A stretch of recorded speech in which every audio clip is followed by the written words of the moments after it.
নমস্কাৰ প্ৰিয় বিদ্যাৰ্থীসকল, মই তুষাৰ ৰানবীৰ ইউটিউব চেনেলত আকৌ এবাৰ স্বাগতম জনাইছোঁ। আজিৰ কুৱেশ্যনটো লৈছোঁ।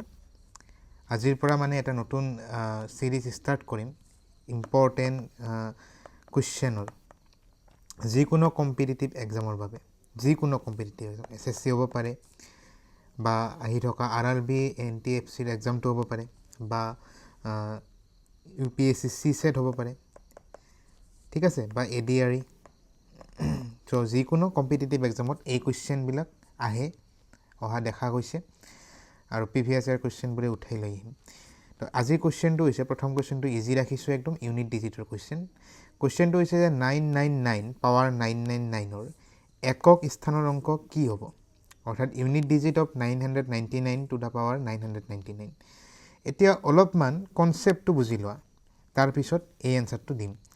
এতিয়া চোৱা, ইউনিট ডিজিট বুলি যেতিয়া আমাক কয়, ইউনিট ডিজিটৰ মিনিংটো হৈছে, একক স্থানৰ মিনিংটো হৈছে যিটো ওৱানছ প্লেছত থাকে। অৰ্থাৎ ছাপ'জ এটা নাম্বাৰ আছে 1 2 3 4 9, ইয়াৰে একক স্থানৰ অংকটো হৈছে এইটো চবেই জানা নিশ্চয়। এইটো হৈছে একক স্থানৰ অংক বা ইউনিট প্লেচ, যাক আমি ইউনিট প্লেচ বুলিও কওঁ। এতিয়া কথাটো হৈছে, ইয়াত আমি চাব লাগিব, এনেকুৱা কুৱেশ্যনত সদায় মনত ৰাখিবা যে ইউনিট প্লেচত কি আছে। এই কুৱেশ্যনটোত ইউনিট প্লেচত আছে 9।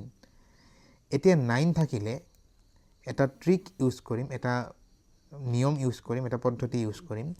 ট্ৰিকটো কি হৈছে যে চোৱা, যেতিয়া এটা 9 আছে, এতিয়া অলপমান চাই লোৱা যে 9ৰ পাৱাৰ যদি মই 1 ৰাখোঁ, তেনেহ'লে এইটো 9এ বুজাব।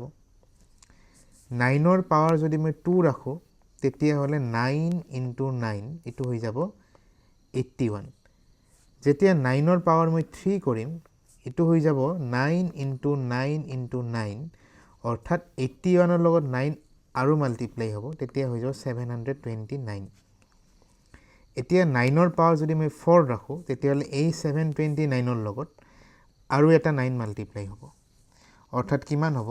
9 9 যা 81ৰ 8, 9 2 যা 18, 18 + 8 26, 2 লেফ্ট, 9 7 যা 63, 63 + 2 65। এতিয়া অলপ পেটাৰ্ণটো চোৱা, বাকীবিলাক আৰু নুলিয়াও। 9 টু দ্য পাৱাৰ 5 কিমান হ'ব আমি নকৰোঁ, আৰু 9 টু দ্য পাৱাৰ 6ও নকৰোঁ। ইয়াত চোৱা, এইখিনিতে গম পাবা যে যেতিয়া 9ৰ পাৱাৰ 1 ৰাখিছোঁ 9 আহিছে, যেতিয়া 9ৰ পাৱাৰ 2 ৰাখিছোঁ তেতিয়া 1 আহিছে, যেতিয়া 9ৰ পাৱাৰ 3 কৰিছোঁ তেতিয়া আৰু 9 আহিছে, যেতিয়া 9ৰ পাৱাৰ 4 কৰিছোঁ তেতিয়া আহিছে 1। তাৰ মানে 9ৰ যিটো পাৱাৰ, 9ৰ পাৱাৰটো ইভেন নাম্বাৰ আৰু অড নাম্বাৰ হিচাপে চেঞ্জ হয়, ঠিক আছে। যেতিয়া কোনোবা এটা সংখ্যাৰ ইউনিট প্লেচত 9 আছে, তেতিয়া সেই সংখ্যাটোৰ পাৱাৰ কি আছে এইটো চাবা। ধৰি লোৱা 29 আছে আৰু 29ক মই স্কুৱেৰ কৰিম। যেতিয়া 29ক মই স্কুৱেৰ কৰিম, তাৰমানে 29 × 29 হ'ব, 9 9 যা 81ৰ 1 আহিব। চোৱা, যেতিয়া পাৱাৰ ইভেন আছিল, অৰ্থাৎ 2 যুগ্ম সংখ্যা, তে যুগ্ম পাৱাৰ থাকিলে ইউনিটত সদায় কি আহিব? 1 আহিব।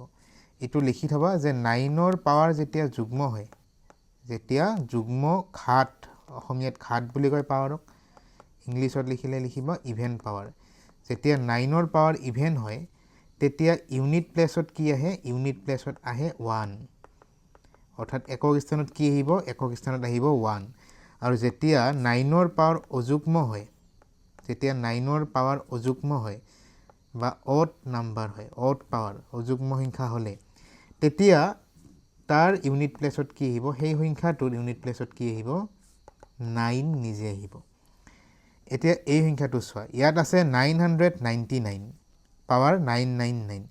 এতিয়া চাবা, এই যে 999 আছে, এইটো এটা অযুগ্ম সংখ্যা, এইটো এটা কি সংখ্যা? অযুগ্ম সংখ্যা।